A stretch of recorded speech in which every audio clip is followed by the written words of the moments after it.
महाराष्ट्रात 1 ऑक्टोबर पासून पुन्हा पावसाची शक्यता असून हवामान विभागाने काही जिल्ह्यांसाठी येलो अलर्ट जारी केलाय। कोकण, पश्चिम महाराष्ट्र, मराठवाडा आणि उत्तर महाराष्ट्रात हलक्या ते मध्यम सरींचा अंदाज आहे। महाराष्ट्रात पुन्हा पावसाने जोरदार हजेरी लावल्याचं पाहायला मिळतंय। पंढरपूरमध्ये देखील पावसाने आपली चांगलीच दमदार हजेरी लावलेली आहे।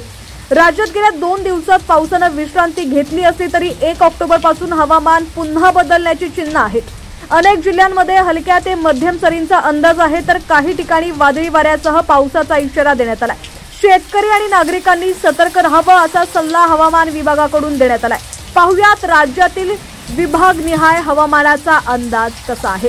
कोकणातील पालघर, ठाणे, मुंबई, रायगड, रत्नागिरी आणि सिंधुदुर्ग या जिल्ह्यांमध्ये आकाश ढगाळ राहून मध्यम स्वरूपाचा पाऊस कोसळण्याची शक्यता आहे।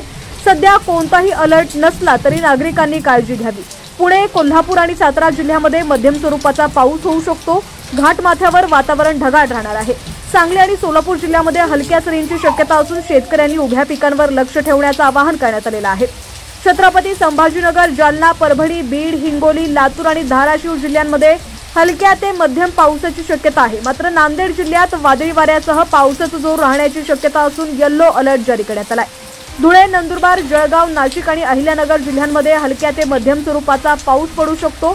विशेषतः नाशिक, घाटमाथा आणि आसपासच्या भागांमध्ये विजांचा कडकडाट होण्याची शक्यता वर्तवलेली आहे। अकोला, अमरावती, भंडारा, बुलढाणा, नागपूर, वर्धा आणि वाशिम जिल्ह्यामध्ये हवामान कोरडं राहण्याची शक्यता आहे, जिथे शेतकऱ्यांना थोडासा दिलासा मिळू शकतो। पण चंद्रपूर, गडचिरोली, गोंदिया आणि यवतमाळ जिल्ह्यांमध्ये वादळी वाऱ्यासह आणि विजांच्या कडकडाटासह पावसाचा अंदाज असून या 4 जिल्ह्यांनाही येलो अलर्ट देण्यात आलाय।